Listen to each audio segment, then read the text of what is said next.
Hello everyone. അങ്ങനെ നമ്മൾ കാത്തിരുന്ന SSC CGLന്റെ ഒഫീഷ്യൽ നോട്ടിഫിക്കേഷൻ വന്നു കഴിഞ്ഞു. ഏകദേശം 12,000+ വേക്കൻസീസിനായിട്ടാണ് ഇത്തവണത്തെ നോട്ടിഫിക്കേഷൻ വന്നിട്ടുള്ളതിൽ. അതിൽ നമ്മൾ പ്രതീക്ഷിക്കാതെ ഇരുന്ന ഒരു ഗസറ്റഡ് പോസ്റ്റുകൾ കൂടി നമുക്ക് ഇവിടുത്തെ നോട്ടിഫിക്കേഷനിൽ കാണാനായിട്ട് സാധിച്ചു. പക്ഷേ ഈ ഗുഡ് ന്യൂസിന്റെ കൂടെ തന്നെ നമ്മൾ കണ്ടിരിക്കുന്ന അത്ര ഷോക്കിംഗ് എന്ന് പറയാൻ പറ്റില്ല, കാരണം നമ്മൾ പലതവണ ഇതിനു മുമ്പത്തെ വീഡിയോസിൽ പറഞ്ഞു ഇത് എന്തായാലും വരാൻ പോകുമെന്നുള്ളൊരു കാര്യം. സോ നമുക്ക് അത്ര പ്ലസന്റ് അല്ലാത്ത ഒരു ന്യൂസ് തന്നെയാണ് കഴിഞ്ഞ നോട്ടിഫിക്കേഷനിൽ വന്നിട്ടുണ്ടായിരുന്നത്. സോ യെസ്, അത് നമ്മുടെ സെക്ഷണൽ ടൈമിങ്ങിനെ പറ്റിയിട്ടുള്ളതാണ്. സോ നമ്മൾ Tier 1 സെക്ഷണൽ ടൈമറാണ് എക്സ്പെക്ട് ചെയ്തിട്ടുണ്ടായിരുന്നത്. സോ SSC കുറച്ചും കൂടെ മുന്നോട്ട് പോയിട്ട് Tier 1 Tier 2 ഒഫീഷ്യലായിട്ട് സെക്ഷണൽ ടൈമിംഗ് ഇൻട്രൊഡ്യൂസ് ചെയ്തിട്ടുണ്ട്.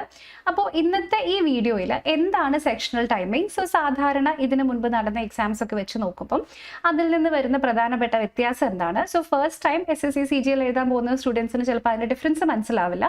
എന്നാൽ റിപ്പീറ്റ് ആയിട്ട് എഴുതുന്നവർക്ക് ഡെഫിനറ്റ്ലി അതിൻ്റെ വ്യത്യാസം എന്തുമാത്രം ഉണ്ട്, എന്തുമാത്രം ഇമ്പാക്റ്റ് ഉണ്ട് എന്നൊക്കെ മനസ്സിലായിട്ടുണ്ടാവും. അപ്പോൾ ഇതിനെ നമുക്ക് എങ്ങനെ പ്രോപ്പറായിട്ട് ഓവർകം ചെയ്യാം, അതിന് വേണ്ടിയിട്ട് ഒരു നല്ല സ്ട്രാറ്റജി എങ്ങനെ ചെയ്യണം തുടങ്ങിയിട്ടുള്ള കാര്യങ്ങളാണ് ഇന്നത്തെ വീഡിയോയിൽ നമ്മൾ ഡിസ്കസ് ചെയ്യാൻ പോകുന്നത്. സോ നമ്മൾ ഇന്നത്തെ വീഡിയോയിൽ പ്രധാനമായിട്ടും ഇപ്പോൾ നോട്ടിഫിക്കേഷൻ വന്ന SSC CGL എക്സാമിൻ്റെ ബേസിക് ആയിട്ടുള്ള അറിഞ്ഞിരിക്കേണ്ട, നിങ്ങൾ നേരത്തെ മിസ്സായി പോയിട്ടുണ്ടെങ്കിൽ നിങ്ങൾ അറിയേണ്ട കുറച്ച് കാര്യങ്ങൾ മാത്രം പറയുന്നു. മേജർ ആയിട്ടുള്ള ചേഞ്ചസ് എന്തൊക്കെയാണ്, നമുക്ക് വന്നിരിക്കുന്ന ഇത്തിരി അൺപ്ലസന്റ് ആയിട്ടുള്ള ചേഞ്ച് ആണ് സെക്ഷണൽ ടൈമിംഗ്. സോ അതിനെ നമ്മൾ എങ്ങനെ ഓവർകം ചെയ്യും, ഇതാണ് നമ്മൾ ഇന്നിവിടെ ഡിസ്കസ് ചെയ്യാനായിട്ട് പോകുന്നത്. ഓക്കെ, സോ നോട്ടിഫിക്കേഷൻ ജസ്റ്റ് ഇന്നലെ വന്നതേ ഉള്ളൂ. സോ ആപ്ലിക്കേഷൻ വിൻഡോ June 22 വരെയാണ് ഓപ്പൺ ആയിരിക്കാൻ പോകുന്നത്. സോ SSC CGL എക്സാമിനെ പറ്റി അറിയാത്തവർക്ക് വേണ്ടി ജസ്റ്റ് ഒന്ന് പറയാം. ആദ്യമായിട്ട് ഈ വീഡിയോ, അതായത് ഇതിനെപ്പറ്റി കേൾക്കുന്നവർക്ക് വേണ്ടിയിട്ടാണ്. നിങ്ങൾക്ക് ഓൾറെഡി അറിയാമെങ്കിൽ ഈ പാർട്ട് ഡെഫിനറ്റ്ലി നിങ്ങൾക്ക് സ്കിപ്പ് ചെയ്ത് പോകാം. SSC CGL എന്ന് പറയുന്നത് SSCയുടെ കമ്പൈൻഡ് ഗ്രാജുവേറ്റ് ലെവൽ എക്സാം ആണ്. അതായത് സ്റ്റാഫ് സെലക്ഷൻ കമ്മീഷന്റെ കീഴിലുള്ള പല മിനിസ്ട്രീസ്, ഇപ്പോൾ റെയിൽവേ മിനിസ്ട്രി ഉണ്ടാകും, ഡിപ്പാർട്ട്മെന്റ് ഓഫ് പോസ്റ്റ് ഉണ്ടാകും, അല്ലെങ്കിൽ റവന്യൂ ഡിപ്പാർട്ട്മെന്റ് ഉണ്ടാകും. അങ്ങനെ ഒരുപാട് ഡിപ്പാർട്ട്മെന്റുകളിലേക്കുള്ള സെൻട്രൽ ഗവൺമെന്റ് സ്റ്റാഫുകളെ റിക്രൂട്ട് ചെയ്യാനുള്ള ഒരു ഡിഗ്രി യോഗ്യതയുള്ള എക്സാമാണ് SSCയുടെ CGL എന്ന് പറയുന്നത്. അപ്പോൾ ഈ വർഷത്തെ നോട്ടിഫിക്കേഷൻ ഇപ്പോൾ ഇന്നലെ വന്നതേ ഉള്ളൂ. അത് പ്രകാരം ഡിഗ്രിയുടെ ഫൈനൽ ഇയർ സ്റ്റുഡൻസിനും ഈ എക്സാമിന് അപ്ലൈ ചെയ്യാനായിട്ട് പറ്റും. അപ്പോൾ നിങ്ങൾ SSCയുടെ എക്സാമിന് അപ്ലൈ ചെയ്യാൻ വേണ്ടിയിട്ട് ജസ്റ്റ് ഒരു പ്രൊഫൈൽ മാത്രം ക്രിയേറ്റ് ചെയ്താൽ മതി. അതിൽ നിങ്ങളുടെ ഇപ്പോൾ ഡിഗ്രിയുടെ സർട്ടിഫിക്കറ്റ് ഒന്നും അപ്ലോഡ് ചെയ്യേണ്ട കാര്യമില്ല. ഡോക്യുമെന്റ് വെരിഫിക്കേഷൻ്റെ സമയത്ത് ഡിഗ്രി സർട്ടിഫിക്കറ്റ് കാണിച്ചാൽ മതി.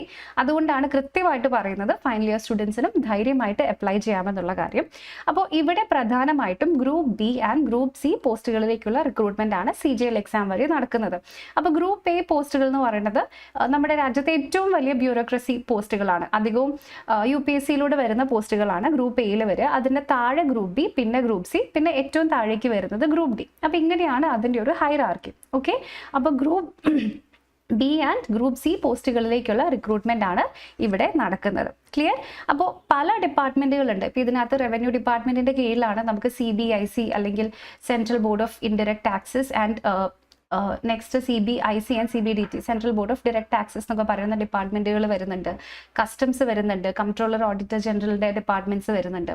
അങ്ങനെ ഒരുപാട് മിനിസ്ട്രികളും ഒരുപാട് ഡിപ്പാർട്ട്മെന്റുകളും വരുന്നുണ്ട്. അപ്പോൾ ഈ ഒഴിവുകളിലേക്കായിട്ട് ഡിഗ്രി യോഗ്യതയുള്ള എക്സാം നടത്തുന്നത് 12,256 വേക്കൻസീസിലേക്കാണ്. അപ്പോൾ കഴിഞ്ഞ വർഷത്തേക്ക് ഒരു ട്രെൻഡ് നോക്കുകയാണെങ്കിൽ 12,256 നിൽക്കാൻ ചാൻസ് ഇല്ല. കുറച്ച് കഴിയുമ്പോഴേക്കും ഇത്രയും കൂടി നമ്പർ ഓഫ് വേക്കൻസീസ് കൂടാനായിട്ട് സാധ്യതയുണ്ട്. സോ ഇവിടെ SSC ഒരു നാഷണൽ ലെവൽ എക്സാം ആണ്. അതുകൊണ്ട് തന്നെ ഒത്തിരി ആൾക്കാർ എഴുതുന്ന ഒരു എക്സാം ആണ്. ഡെഫിനറ്റ്ലി ലാക്സിലാണ് നമ്മുടെ ആസ്പിറൻസിൻ്റെ എണ്ണം, അല്ലെങ്കിൽ എക്സാം എഴുതുന്ന കുട്ടികളുടെ എണ്ണം. പക്ഷേ ഇവിടെ നിങ്ങളൊരു കാര്യം ശ്രദ്ധിക്കുക, ഈ എഴുതുന്ന ഇത്രയും ലാക്സ് ഓഫ് ആൾക്കാർ എല്ലാവരും ഒരേ സീരിയസ്നെസ്സിൽ എഴുതുന്നവരായിരിക്കും എന്നില്ല. സീരിയസ് ആയിട്ട് പ്രിപ്പയർ ചെയ്യുന്ന ആൾക്കാരുടെ എണ്ണം ആക്ച്വലി ഇതിനെ കമ്പയർ ചെയ്ത് നോക്കുമ്പം ഒത്തിരി കുറവാണ്. സോ ആസ് എ റിസൾട്ട് നിങ്ങൾക്ക് നല്ലൊരു സ്ട്രാറ്റജിയും നല്ലൊരു സ്റ്റഡി പ്ലാനും ഉണ്ട്. നിങ്ങൾ ഇതിൽ ഹാർഡ് വർക്ക് ചെയ്യാൻ റെഡിയാണെന്നുണ്ടെങ്കിൽ നിങ്ങൾക്ക് സക്സസ്ഫുൾ ആവാനുള്ള ചാൻസ് വളരെ കൂടുതലാണ്. ഓക്കെ, അപ്പോൾ ഇനി നമ്മുടെ ഇപ്പോൾ വന്ന എക്സാമിൻ്റെ ഡീറ്റെയിൽസിലേക്ക് വരാം. സോ നോട്ടിഫിക്കേഷൻ വന്ന് തുടങ്ങി അപ്പോൾ തന്നെ ആപ്ലിക്കേഷൻ വിൻഡോ ഓപ്പൺ ആണ്. സോ May 21 ഡീറ്റെയിൽ നോട്ടിഫിക്കേഷൻ വന്നത്. അത് പ്രകാരം May 21 മുതൽ June 22 വരെ ഏകദേശം ഒരു മാസത്തേക്കാണ് ആപ്ലിക്കേഷൻ വിൻഡോ ഓപ്പൺ ആയിട്ടുണ്ടാവുള്ളൂ. അത് കഴിഞ്ഞിട്ട് ഒരു ദിവസം കൂടി ഓൺലൈൻ ഫീ പേയ്മെൻറ്റിനുള്ള ഓപ്ഷൻ ഉണ്ട്. 100 rupees ആണ് ഇതിൻ്റെ ആപ്ലിക്കേഷൻ ഫീ വരുന്നത്. ഇത് ജനറൽ കാൻഡിഡേറ്റ്സിന് വരുന്ന ആപ്ലിക്കേഷൻ ഫീ ആണ്. ഫീമെയിൽ കാൻഡിഡേറ്റ്സിനും പിന്നെ SC/ST-കാർക്കും ഫിസിക്കൽ ഡിസബിലിറ്റീസ് ഉള്ളവർക്കും ഒന്നും ഫീസ് ഇവിടെ കൊടുക്കേണ്ട. ഓക്കെ, എക്സാം നടക്കാൻ പോകുന്ന ഡേറ്റ് ഓഗസ്റ്റ് സെപ്റ്റംബറിലാണ്. Tier 2 എക്സാം രണ്ടാമത്തെ ലെവൽ നടക്കുന്നത് ഡിസംബറിലായിരിക്കും. ഓക്കെ, അപ്പോൾ ഇനി നമുക്ക് ഓർത്തിരിക്കേണ്ട ഇമ്പോർട്ടൻ്റ് ആയിട്ടുള്ള ഡേറ്റ്സ് ഏതൊക്കെയാണ് എന്ന് ഞാൻ പറഞ്ഞു തന്നു. ആപ്ലിക്കേഷൻ വിൻഡോയുടെ ഡേറ്റ്സും പറഞ്ഞു, ആപ്ലിക്കേഷൻ ഫീൻ്റെ കാര്യവും പറഞ്ഞു. And also remember, August September എന്ന് പറയുമ്പോൾ മിക്കവാറും ഓഗസ്റ്റ് ലാസ്റ്റോ സെപ്റ്റംബർ ഫസ്റ്റ് വീക്കോ ആ ഒരു രീതിയിലായിരിക്കും. എപ്പോഴും അങ്ങനെ തന്നെയാണ് നടക്കാറുള്ളത്. മൾട്ടിപ്പിൾ ഷിഫ്റ്റുകളിലായിട്ടാണ് SSCയുടെ എക്സാംസ് നടക്കുക. സോ ഈ ഷിഫ്റ്റിൻ്റെ റീസൺ എന്താണെന്ന് വെച്ചാൽ നിങ്ങൾക്കറിയാമല്ലോ, ഇത്രയും ലാക്സ് ഓഫ് ആസ്പിറൻസ് ഉള്ളപ്പം അവരെല്ലാം കൂടി ഒറ്റ എക്സാമിന് ഡെഫിനറ്റ്ലി നമുക്ക് ടേക്ക് പാർട്ട് ചെയ്യിക്കാൻ പറ്റില്ല. സോ ആസ് എ റിസൾട്ട് 3-4 ഷിഫ്റ്റുകളായിട്ടായിരിക്കും എക്സാം നടക്കുന്നത്. അപ്പോൾ ഈ ഓരോ ഷിഫ്റ്റിന് ശേഷവും ഓരോരോ ക്വസ്റ്റ്യൻ പേപ്പേഴ്സ് ആയിരിക്കും, ഡിഫറെൻ്റ് ആയിരിക്കും. അതുകൊണ്ട് തന്നെ നിങ്ങളുടെ ആൻസർ കീ വന്നു കഴിഞ്ഞ് അല്ലെങ്കിൽ റെസ്പോൺസ് ഷീറ്റൊക്കെ വന്നു കഴിഞ്ഞിട്ട് നമ്മൾക്ക് കിട്ടുന്ന മാർക്കിൽ നിന്നും ആക്ച്വൽ മാർക്കിൽ ചെറിയൊരു വ്യത്യാസം വരും. അവിടെ നോർമലൈസേഷൻ എന്ന് പറയുന്ന ഒരു ഫാക്ടർ കൂടി വരുന്നത് കൊണ്ടാണ്. നോർമലൈസേഷൻ എന്താണെന്ന് വെച്ചാൽ ചില ഷിഫ്റ്റുകൾ ടഫ് ആയിരിക്കും, ചില ഷിഫ്റ്റുകൾ ഈസി ആയിരിക്കും. അപ്പോൾ മൊത്തത്തിൽ എല്ലാവർക്കും ഒരേ കോമൺ സ്റ്റാൻഡേർഡിലേക്ക് കൊണ്ടുവരാൻ വേണ്ടി നടത്തുന്ന ഒരു പ്രോസസ്സാണ് നോർമലൈസേഷൻ എന്ന് പറയുന്നത്. ഓക്കെ, അപ്പോൾ Tier 1 എക്സാമിനേഷൻ ക്ലിയർ ചെയ്ത് കഴിഞ്ഞിട്ട് നിങ്ങളിത് ജസ്റ്റ് ക്ലിയർ ചെയ്താൽ മതി. എന്ന് വെച്ചാൽ കട്ട് ഓഫ് നിങ്ങൾ ക്ലിയർ ആയിട്ടുണ്ടെങ്കിൽ സെക്കൻഡ് ടിയർ എക്സാമിലേക്ക് പോകാം. നിങ്ങളുടെ ഫൈനൽ റാങ്ക് ഒക്കെ വരുന്നത് Tier 2 എക്സാമിനെ മാത്രം ബേസ്ഡ് ആയിട്ടാണ്. ക്ലിയർ? അപ്പോൾ ഇതൊക്കെയാണ് SSC എക്സാമിൻ്റെ ജനറൽ ആയിട്ടുള്ള ഓവർവ്യൂ എന്ന് പറയുന്നത്. എന്നാൽ ഇന്നത്തെ നമ്മുടെ വീഡിയോയിൽ നമ്മൾ പ്രധാനമായിട്ടും പറയാൻ പോകുന്നത് ഇവിടെ വരുന്ന പ്രധാനപ്പെട്ട അപ്ഡേറ്റിനെ പറ്റി തന്നെയാണ്. സോ ആ അപ്ഡേറ്റ് ഇസ് ഡെഫിനറ്റ്ലി നമ്മുടെ സെക്ഷണൽ ടൈമറാണ്. സോ ഇതിനെ ഗെയിം ചേഞ്ചർ എന്ന് തന്നെ വിളിക്കാം. കാരണം ഇതിന് മുൻപ് നമ്മൾ ചെയ്തിരുന്ന സ്ട്രാറ്റജീസോ അല്ലെങ്കിൽ ഇതിനു മുമ്പ് നമ്മൾ ചെയ്തിരുന്ന ഒരു പ്ലാനോ ഒന്നും ഇനി വർക്ക് ചെയ്യാൻ പോകുന്നില്ല. പല സ്റ്റുഡൻസും ചിലപ്പോൾ മാത്സിൽ സ്ട്രോങ് ആയിട്ടുള്ളവരുണ്ടാകും, അല്ലെങ്കിൽ മാത്സിൽ വീക്ക് ആയിട്ടുള്ളവരുണ്ടാകും, GK സ്ട്രോങ് ആയിട്ടുള്ളവർ, GK വീക്ക് ആയിട്ടുള്ള, അങ്ങനെ പല വെറൈറ്റീസ് ഓഫ് സ്റ്റുഡൻസ് ആണ് ഈ എക്സാം എഴുതുന്നത്. അപ്പോൾ ഇതിന് മുമ്പ് ഉണ്ടായിരുന്നത് എങ്ങനെയാണെന്ന് വെച്ചിട്ടുണ്ടെങ്കിൽ ആകെ ഉണ്ടായിരുന്ന 1 മണിക്കൂറിൽ ഒരു ടൈമർ ഇല്ലാതെ, അതായത് ഓരോ സെക്ഷനും ടൈമർ ഇല്ലാതെ നിങ്ങൾക്ക് ഇഷ്ടമുള്ള സെക്ഷൻ ഇഷ്ടമുള്ള അത്രയും സമയം ഇരുന്ന് സോൾവ് ചെയ്യാം. ഇഷ്ടമില്ലാത്ത സെക്ഷൻ അല്ലെങ്കിൽ മേ ബി ആൻസർ ഏറ്റവും എളുപ്പം കിട്ടുന്ന സെക്ഷന് കുറച്ച് ടൈം നിങ്ങൾക്ക് സ്പെൻഡ് ചെയ്യാൻ പറ്റും. സോ സമയം നിങ്ങളുടെ കയ്യിലായിരുന്നു. അപ്പോൾ ഇവിടെ വരുന്ന മെയിൻ പ്രശ്നം എന്താണെന്ന് വെച്ചിട്ടുണ്ടെങ്കിൽ ആ സമയം നിങ്ങളുടെ കയ്യിൽ നിന്നും പോവുകയാണ്. അപ്പോൾ ഇവിടെ മാൻഡേറ്ററി ആയിട്ടാണ് ടൈമിംഗ് വരുന്നത്. സോ വിച്ച് മീൻസ് ഇപ്പോൾ നിങ്ങൾക്ക് ജനറൽ അവയർനെസ് ഭയങ്കര എളുപ്പമാണ്. ജസ്റ്റ് ഒരു എക്സാമ്പിൾ പറയുകയാണെ, അപ്പോൾ അതിലെ ക്വസ്റ്റ്യൻസ് നിങ്ങൾക്ക് പെട്ടെന്ന് സോൾവ് ചെയ്യാൻ പറ്റും. 25 ക്വസ്റ്റ്യൻസ് ആണ് ജനറൽ അവയർനെസ്സിൽ നിന്നും ചോദിക്കുക. അപ്പോൾ മേ ബി നിങ്ങൾക്ക് അതൊരു 10 മിനിറ്റ് കൊണ്ട് തന്നെ ആ സെക്ഷൻ നിങ്ങൾ ഫിനിഷ് ചെയ്തു എന്നുണ്ടെങ്കിലും അവിടെ നിങ്ങൾക്ക് ആ ബാക്കി വരുന്ന 5 മിനിറ്റ് വേറെ ഒരു സെക്ഷനിലേക്കും ഡെലിഗേറ്റ് ചെയ്യാൻ പറ്റില്ല. അതിലേക്ക് മാറ്റി അവിടെ നിങ്ങൾക്ക് അത് യൂസ് ചെയ്ത് ക്വസ്റ്റ്യൻസ് സോൾവ് ചെയ്യാൻ പറ്റില്ല. ഓക്കെ, സോ ഇതാണ് ഈ ഒരു മെത്തേഡിൻ്റെ ഏറ്റവും വലിയ ഡിസഡ്വാൻറ്റേജ് എന്ന് പറയുന്നത്. നിങ്ങൾ ഒരു സെക്ഷൻ നിങ്ങളുടെ സ്ട്രോങ് ആയിട്ടുണ്ടെങ്കിലും അടുത്ത സെക്ഷൻ നിങ്ങളുടെ വീക്ക് ആണെങ്കിലും ഈ സ്ട്രോങ് ആയിട്ടുള്ള സെക്ഷനിൽ ടൈം സേവ് ചെയ്ത് വീക്കായിട്ടുള്ള സെക്ഷനിലേക്ക് നിങ്ങൾക്ക് യൂട്ടിലൈസ് ചെയ്യാൻ പറ്റില്ല. എല്ലാ സെക്ഷനിലും നിങ്ങൾ ഈക്വലി ഗുഡ് ആയിരിക്കണം. ഇതാണ് നമുക്ക് പറയാൻ പറ്റുന്ന ഏറ്റവും വലിയ ഒരു കാര്യം ഈ സെക്ഷണൽ ടൈമിങ്ങിനെ സംബന്ധിച്ച്. ഓക്കെ, സോ അപ്പോൾ നമ്മുടെ എക്സാം പാറ്റേൺ നോക്കുകയാണെങ്കിൽ SSC CGL എക്സാമിൽ പ്രധാനമായിട്ടും 4 സബ്ജക്റ്റുകളാണ് വരുന്നത്. ജനറൽ ഇൻ്റലിജൻസ് ആൻഡ് റീസണിംഗ് ഉണ്ട്, ജനറൽ അവയർനെസ് ഉണ്ട്, quantitative aptitude and English language and comprehension. അപ്പോൾ ഈ 4 സബ്ജക്റ്റിൽ നിന്നും തുല്യ വെയിറ്റേജ് ആണ്. സോ ഓരോ സെക്ഷനിൽ നിന്നും 25 ക്വസ്റ്റ്യൻസ് വീതമാണ് വരുന്നത്. ഒരു ക്വസ്റ്റിന് 2 മാർക്ക് വീതമാണ് വെയിറ്റേജ് വരിക. സോ ടോട്ടൽ ഔട്ട് ഓഫ് 200 ആണ് നമ്മുടെ എക്സാം നടക്കുന്നത്. 100 ക്വസ്റ്റ്യൻസിനാണ്. സോ ഇവിടെ എക്സാം ഇതിന് മുൻപ് വരെ ഉണ്ടായിരുന്നത് ഡെഫിനറ്റ്ലി 1 അവർ തന്നെയാണ്. ടൈമിങ്ങിൻ്റെ വ്യത്യാസമൊന്നുമില്ല, 1 അവർ തന്നെയാണ്. പക്ഷേ ആ 1 അവർ തുടങ്ങി 1 അവർ അവസാനിക്കുന്നത് വരെയുള്ള ആ ഒരു ടൈമിൻ്റെ കൺട്രോൾ നിങ്ങളുടെ കയ്യിലായിരുന്നു എന്ന് മാത്രം. ഓക്കെ, സോ പലർക്കും മാത്സ് ആണ് ഡെഫിനറ്റ്ലി ടഫായിട്ടുള്ളത്. ചിലർക്ക് എനിക്ക് തോന്നുന്നു ജനറൽ അവയർനെസ് ഒത്തിരി വാസ്റ്റ് ആയതുകൊണ്ട് ചിലർക്ക് അതും ടഫായിരിക്കാം, ഒരു പക്ഷേ ജസ്റ്റ് പറയാണ്. സോ അങ്ങനെ വരുന്ന 2 ടൈപ്പ് ഓഫ് ആൾക്കാരാണ് സാധാരണ SSCയുടെ എക്സാംസ് എഴുതാറുള്ളത്. അപ്പോൾ ഇനി അങ്ങനെയുള്ളവർക്ക് എപ്പോഴും സേഫ് ആയിട്ടുള്ള ഒരു ഏരിയ ആണ് റീസണിംഗ് എന്ന് പറയുന്നതും ഇംഗ്ലീഷ് എന്ന് പറയുന്നതും. സോ ഈ റീസണിങ്ങിലൊക്കെ നമ്മൾ നല്ലൊരു സ്ട്രാറ്റജി ഉണ്ടെങ്കിൽ 12 മിനിറ്റ്സ് കൊണ്ട് തന്നെ സെക്ഷൻ കംപ്ലീറ്റ് ചെയ്യാൻ പറ്റും. സോ അങ്ങനെയും നമുക്ക് ടൈം സേവ് ചെയ്യാമായിരുന്നു. അപ്പോൾ ഇനി അതൊന്നും നടക്കില്ല. നിങ്ങൾ ഒരു സെക്ഷൻ, അത് ഏത് സെക്ഷനാണോ ഫസ്റ്റ് വരുന്നത് അത് ആദ്യത്തെ 15 മിനിറ്റ്സിലേക്ക് മാത്രമേ ഉണ്ടായിരുന്നുള്ളൂ, whether you like it or not. അത് നിങ്ങളുടെ കയ്യിലല്ല, നിങ്ങൾക്ക് അത് ഇഷ്ടപ്പെട്ടാലും ഇല്ലെങ്കിലും 15 മിനിറ്റ്സ് കഴിയുമ്പം ആ സെക്ഷൻ ലോക്കായി പോവും. പിന്നെ അതിലേക്ക് തിരിച്ചു പോകാൻ യാതൊരു വഴിയുമില്ല. ഓക്കെ, സോ ഇതാണ് സെക്ഷണൽ ടൈമർ എന്ന് പറയുന്നത്. ക്ലിയർ ആയോ എല്ലാവർക്കും? സോ അപ്പോൾ ഇതുകൊണ്ടുണ്ടാവുന്ന ഇമ്പാക്റ്റ് എന്തൊക്കെയാണ് എന്ന് നമുക്ക് നോക്കാം. സോ അപ്പോൾ ഇവിടെ ഏറ്റവും നമുക്ക് ഇമ്പാക്റ്റ് വന്നിരിക്കുന്നത് ടൈം ബോറോയിങ്ങിലാണ്. ടൈം ബോറോയിങ് എന്ന് പറയുന്നത് ഞാൻ നേരത്തെ പറഞ്ഞ അതേ കാര്യമാണ്. നിങ്ങളുടെ ഈസി ആയിട്ടുള്ള ഒരു സെക്ഷൻ വേഗം ക്ലിയർ ചെയ്ത് കഴിഞ്ഞ് അതിൻ്റെ ബാക്കി വരുന്ന സമയം നിങ്ങൾക്ക് അപ്പുറത്തെ സെക്ഷനിലേക്ക് യൂസ് ചെയ്യാൻ പറ്റുമായിരുന്നു. സോ അത് ഇനി പറ്റില്ല. ക്ലിയർ? സോ അപ്പോൾ സാധാരണ കുട്ടികൾ ചെയ്യുന്നത് എന്താണെന്ന് വെച്ചാൽ, ജനറൽ അവയർനെസ്സിൻ്റെ ഒക്കെ ക്വസ്റ്റ്യൻസിൻ്റെ പ്രത്യേകത എന്താ?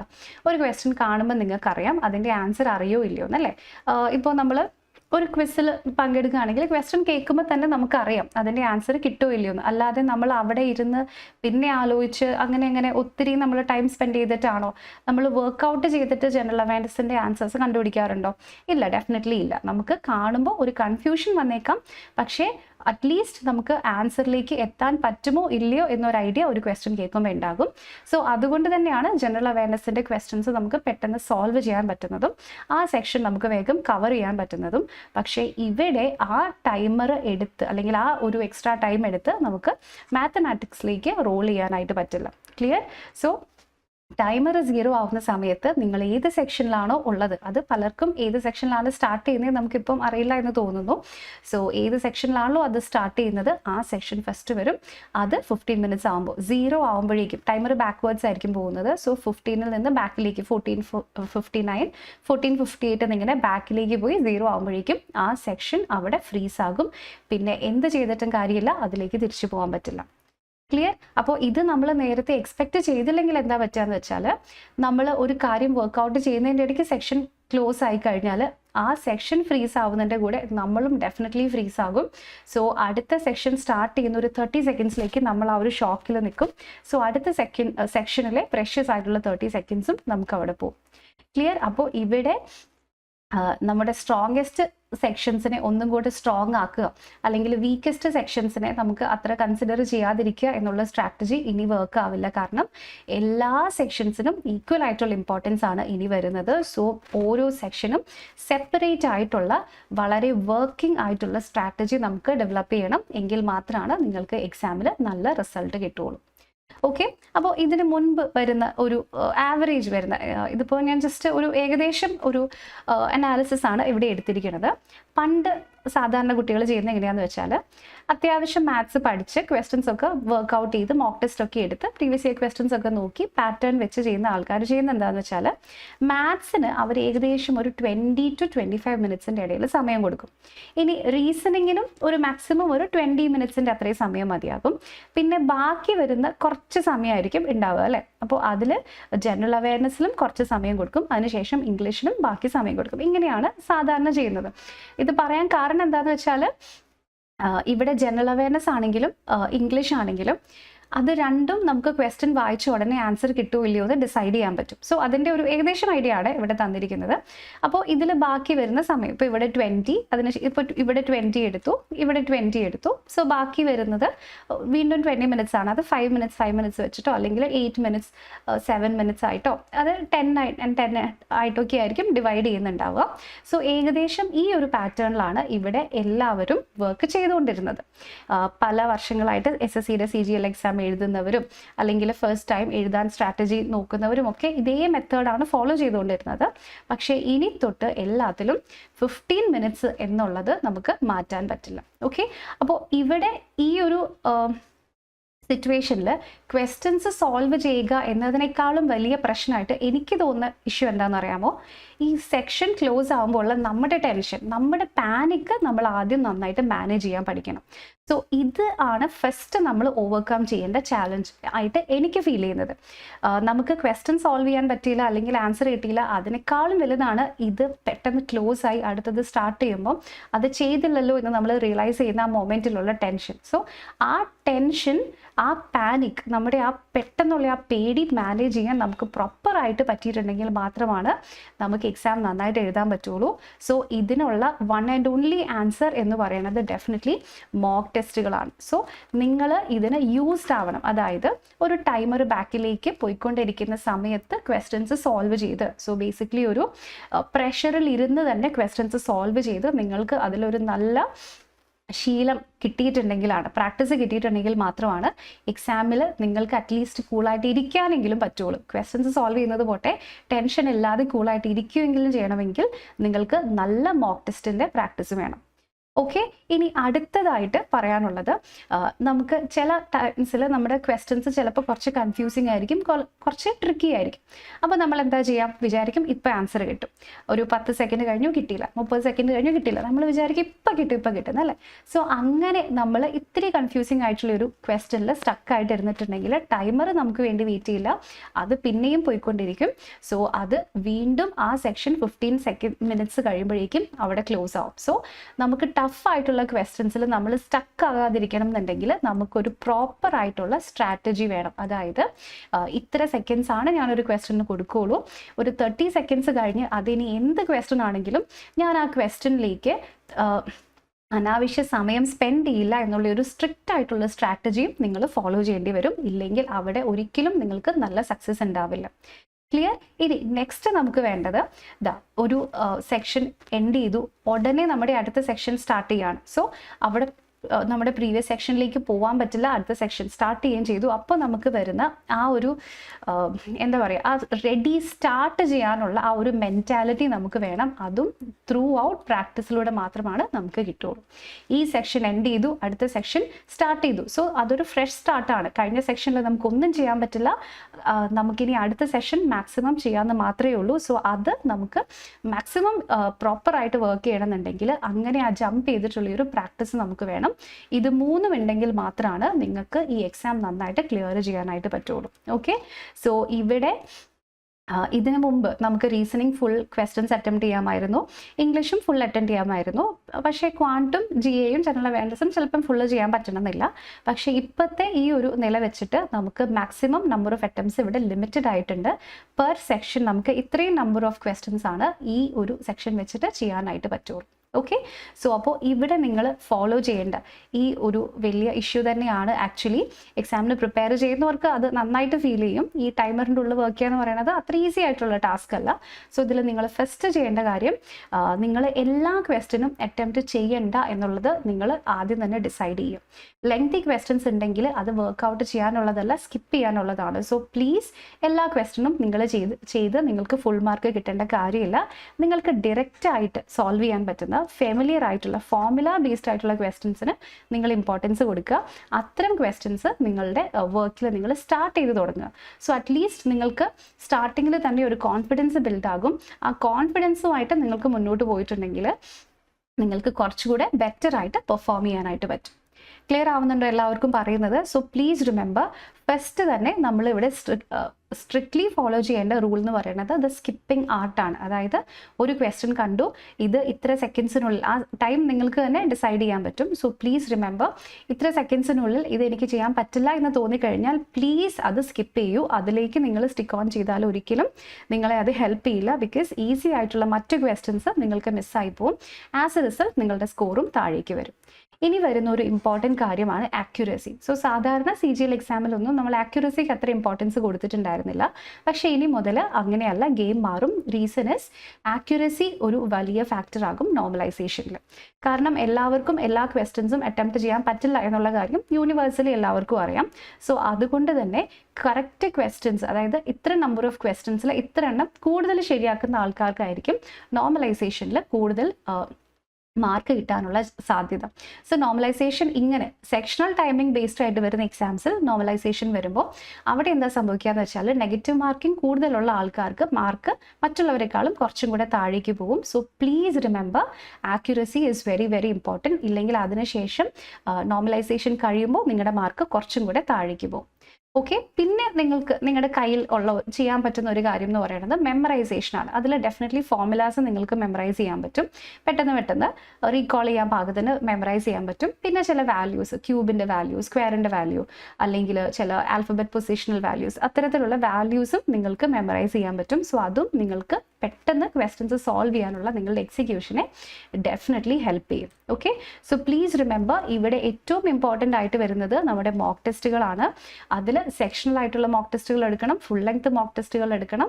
എടുത്താൽ മാത്രം പോരാ, അതിൽ നിന്ന് നിങ്ങൾ എന്ത് ഫൈൻഡിങ്സ് ആണോ നിങ്ങൾക്ക് കിട്ടുന്നത്, അതിൻ്റെ എന്ത് അണ്ടർസ്റ്റാൻഡിങ് ആണോ കിട്ടുന്നത്, അത് പ്രോപ്പറായിട്ട് അനലൈസ് ചെയ്തിട്ട് അതിൽ കാണുന്ന മിസ്റ്റേക്സ് അടുത്ത തവണത്തേക്ക് കറക്റ്റ് ചെയ്യുകയും വേണം. Okay, so weaknesses please you have to analyse them. ഇല്ലെങ്കിൽ മോക്ക് ടെസ്റ്റ് എടുക്കുന്നത് കൊണ്ട് തന്നെ കാര്യമില്ല എന്ന് നമുക്ക് വിചാരിക്കേണ്ടി വരും. ഓക്കെ, പിന്നെ ഇംഗ്ലീഷ് ആൻഡ് GA. സോ അത് വാസ്റ്റ് സിലബസ് ആണ്, നമ്മുടെ കയ്യിൽ നിൽക്കുന്ന കാര്യമല്ല, പക്ഷേ നമുക്ക് എപ്പോഴും അത് അപ്ഡേറ്റ് ചെയ്തുകൊണ്ടിരിക്കാം. സോ GK ഒക്കെ ഡെയിലി കറണ്ട് അഫെയർസും ഒക്കെ വായിച്ചുകൊണ്ടിരിക്കുക. ആൻഡ് ബ്ലൈൻഡ് ഗെസ്സസ് മാക്സിമം ഒഴിവാക്കുക, കാരണം അവിടെ നമുക്ക് നെഗറ്റീവ് മാർക്കിംഗ് വരും. നെഗറ്റീവ് മാർക്കിംഗ് വന്നു കഴിഞ്ഞാൽ കുറച്ച് കഴിയുമ്പോൾ, നോർമലൈസേഷൻ കഴിയുമ്പോൾ അത് നമ്മുടെ ഡെഫിനറ്റ്ലി നെഗറ്റീവ് ആയിട്ട് നമ്മുടെ റിസൾട്ടിനെ എഫക്റ്റ് ചെയ്യും. സോ പ്രോപ്പറായിട്ട് നല്ല കൺസിസ്റ്റൻ്റ് ആയിട്ട് തന്നെ എല്ലാവരും വർക്ക് ചെയ്യുക. It's okay, it is not a good thing that the sectional timer has been introduce, പക്ഷേ it's okay, we will manage and we will rise about that. Okay, so അപ്പോൾ അതിന് വേണ്ടി എൻട്രി നിങ്ങളുടെ കൂടെയുണ്ട്. സോ അതിന് നമ്മൾ course ഇവിടെ പ്രത്യേകം സ്റ്റാർട്ട് ചെയ്തിട്ടുണ്ട്. SSC CGLൻ്റെ സൂപ്പർ 50 എന്ന് പറയുന്ന ഒരു സ്പെഷ്യൽ ബാച്ചാണ്. സോ ഈ കോഴ്സിനെ പറ്റി കൂടുതൽ അറിയാനൊക്കെ നിങ്ങൾക്ക് ഈ നമ്പറിൽ നമ്മൾ കണക്ട് ചെയ്യാം. ഇനി എക്സാം നിങ്ങൾ ക്ലിയർ ചെയ്തില്ല എന്നുണ്ടെങ്കിൽ 6 months എക്സ്ട്രാ വാലിഡിറ്റി അടക്കം നമ്മൾ പ്രൊവൈഡ് ചെയ്യുന്നുണ്ട്. ഓക്കെ, സോ അപ്പോൾ ഇത്രയാണ് ഇന്നത്തെ വീഡിയോയിൽ പറയാനുള്ളത്. എന്തെങ്കിലും ഡൗട്ട്സ് ഉണ്ടെങ്കിൽ കോമെൻറ്റ്സ് ആയിട്ട് എഴുതി അറിയിക്കാം. അപ്പോൾ ഇനി അടുത്ത വീഡിയോയിൽ മറ്റൊരു ടോപ്പിക്കുമായിട്ട് വീണ്ടും കാണാം. Thank you so much for watching.